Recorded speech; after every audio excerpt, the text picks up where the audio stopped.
I made some of this sourdough cinnamon raisin bread last night that we just all love. It is so tasty. So I'm just going to start a few pieces toasting there. There we go. We also have some bananas I'll get out we can have with breakfast.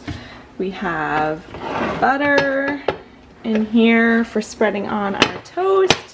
And then let me just grab out some honey. We will have honey on our toast as well. And that is going to be our breakfast. I'm gonna have breakfast with the kids today. We'll all have the same thing for breakfast. I just poured myself my first coffee. I will definitely have two or three of these today, but this is my first coffee for today. I just sliced up a whole bunch of apples, 4 to be exact, for a mid-morning snack. Because we usually have a little break and snack time during our school mornings, that allows us to have lunch a little bit later. I don't like to push it too late, but instead of having it by 12, sometimes we'll eat closer to 12:30, and that just allows us to get our full school morning complete with just a couple of like reading and piano practice basically left after lunch. But that being said, it is time to get going on making our lunch now.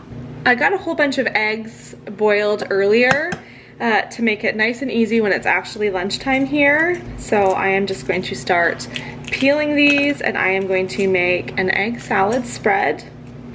To our egg salad, I just add some mayonnaise. I maybe should have used a bigger bowl here. This is gonna be close to an overflow. I put just a little bit of mustard. Don't wanna get this on my clothes. All right, like that. And some salt and pepper.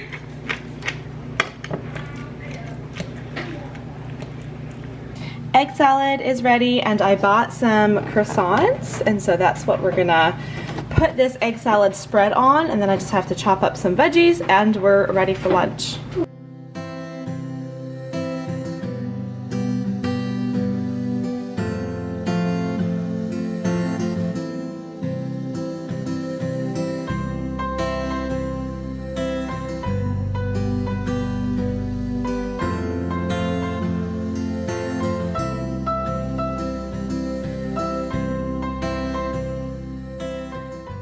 I sliced up all the sandwiches just so that the kids can just take little bits at a time, only take what they're hungry for. We have a bunch of raw veggies here. And then for my lunch, I decided to go low carb for my meal. So I just saved some of my eggs before I made them into egg salad. And I just have some boiled eggs here. Oh, I'm gonna put salt and pepper on those. I have some veggies, cheese strings, and I'm also gonna have some almonds. So that's my lunch. The kids are gonna have this. I just poured a little bit of cream in my cup there, and now I'm gonna pour myself some coffee. I just made a new pot of coffee, and I'm gonna make a mess. For this pot of coffee, I put a teaspoon of pumpkin pie spice in with my grounds, and then I ran the coffee through, and it makes for such a nice spiced, very appropriate for fall coffee. I love the spice in it. It just tastes like pumpkin to me. And I don't even buy pumpkin pie spice. I just mix, I'd have to pull up a recipe, but it's cinnamon, nutmeg, allspice, and ginger. So there's a little trick for you if you want to try a pumpkin spiced coffee. It's a nice warm day today, and so I really want to get all of our summer treats cleaned out of the freezer. So we have ice cream sandwiches, we have ice cream popsicles, we have fruit popsicles, we have, that's probably about it, but there's just some random treats left over from the summer. And so today and the next few days are supposed to be warm, and so I want to get those eaten up. I am going to eat this ice cream sandwich. I'll show you in a minute what the kids are having. Okay, what color would you like? There's blue, orange, and purple. I don't know if those are all left, but what color would you like, bud? Blue. Blue? Okay, let's make sure there's a blue one in here. Oh, look at that! There's one left of each color. Yeah. All right, here you go. What do you say? Thank you. You're welcome. Yeah, I'll open it in a sec. So these are just these assorted cream bars, Walmart brand. Okay, I'll open it for you. This is the last one from the blue one. The last blue one? Yeah, it is the last blue one. All right, take that. Oh! Now who should take care of your garbage? You. Wrong answer. Who should take care of your garbage? You. Wesley. I am going to do some baked pork chops for supper tonight, and so I have a recipe on my phone here, and it needs a rub. Oh, I forgot my measuring spoons. Okay, what it calls for is a tablespoon of paprika, 2 teaspoons each of onion powder and garlic powder. My onion powder gets so dry in my jar. Does anybody know how to fight that? It just gets clumpy and I have to really like scrape to get it out. And then a teaspoon each of salt, pepper, and oregano. My onion powder is still all clumpy. See that? It'll be just fine, but let me know if you know how to remedy that problem. Now I have some olive oil, so I'm gonna drizzle a bit on one side. I'm sure it told me a measurement. I'm just going to drizzle some. No wait, hold on. I'm getting ahead of myself. I'm gonna put some spices on this side. I'm just gonna press that in a little bit just so that it sticks.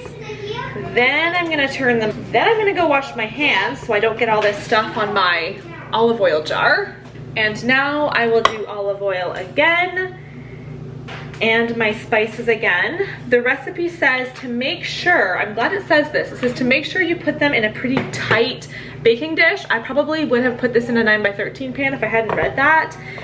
Because if you put it in a bigger pan, all of your juices that come off of the meat, it will just evaporate if it's not nice and tight like this. My oven is currently warming up to 400 degrees, and then these are supposed to go in for 18 minutes.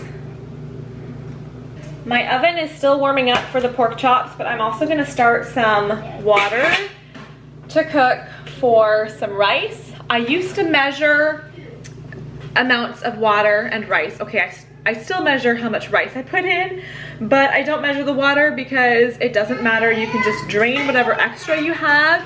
And in my mind, it's so much easier to just drain excess water than to have to keep an eye on it and see if the rice is getting too dry and add more water. And I have found that in the past that often the amount of water they tell you to use is not a lot. So I pour plenty and then just drain whatever's extra. I should include, I also poured myself one more coffee as I am making dinner here. I'm going to, let's see, the oven, okay, it's almost warmed up. I'm gonna have Charity come down here and start prepping some carrots. I do like to get the kids to do jobs that are just pretty mindless. They also help me with more detailed recipes sometimes. But for a meal like this, I'm getting this stuff ready, the rice and the meat, and all she has to do is peel and chop potatoes, which for a 10-year-old, that's still, you know, that's time consuming. It'll probably take her 10 or 15 minutes to get all the carrots prepped. Rice is very close to done. I just took the pork chops out of the oven, and I'm gonna just turn them over because that just looks like so much spice on top. I think maybe if I let that side sit in the juices instead. We'll see. I'm curious how this recipe is going to turn out, but apparently I need 2 hands to do this job. I think it looks good. I'll put it. Okay. So Charity's working on carrots. Everything else is ready, so we need to get these carrots going. I'm not sure if all of these carrots will fit into this pot. If not, we'll have to use our big pot that's even bigger than this one, but sure, you can hold that for me. Charity loves to be my helper. As I just turn all this meat over. Yeah, or you can just move back a little bit. So hopefully these are nice and tender. Not get your hand in the way. Yeah, I think they're cooked through. It smells really good. I think that spice combination will be really yummy. Thank you very much. Now get going on chopping these carrots. We We better use that one. Should I trust you with this? Okay. Okay, well, we're not doing carrot sticks, honey. We're gonna slice them into little rounds. So hold, just like this. yep, so hold it like this and just slice it about that size. About that size. Make sure all of your ends can just get thrown into the sink with all the peels. Charity. All of your ends can get thrown into the sink with all your peels, and we'll take that out to the compost. Okay, be careful. And look at this. Can you believe that? I just took the lid off, and I think I added the perfect amount of water. So I'm just gonna, oh, I did. I turned it off, and that will just sit for a few minutes, and then I'm gonna add some butter and spices. Now I'm going to add a generous bit of butter. Let that all melt. My carrots have come to a boil already. And then I'm gonna add salt, pepper, and some Italian seasoning. I tasted it and thought, ooh, this could use a bit more garlic as well. So I did add some garlic powder. Now I need to put the camera down and actually give this a real good stir. I also, maybe it's a little bit overcooked. The rice is a little bit sticky, but that actually works quite well because then it's not nearly as messy to eat. Here's a look at my plate of supper. I took some of the extra sauce that's just on the bottom of the pan there and put that on my rice because I thought that would be really yummy. We are just having a movie night with the kids tonight, and so I got out, we just had some leftover plain chips. I got out some white cheddar Smart Food popcorn, and then these. I don't know if these are in the States. Is this a Canadian chocolate treat? I don't know, but these are so good. They're like a chocolate covered, what it says right there, caramels covered in rich European chocolate. Those are so good. The kids, of course, we can finish supper and they can right away be hungry for a snack, and so they're gonna eat this.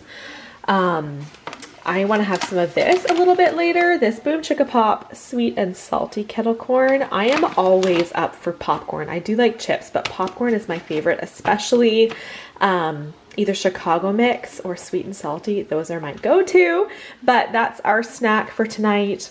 Actually, I think I'm gonna grab myself a sparkling water to go with that too, and that is, I think, where I'm gonna end this full day of food. So thanks for watching. Give this video a thumbs up if you enjoyed it. See you next time.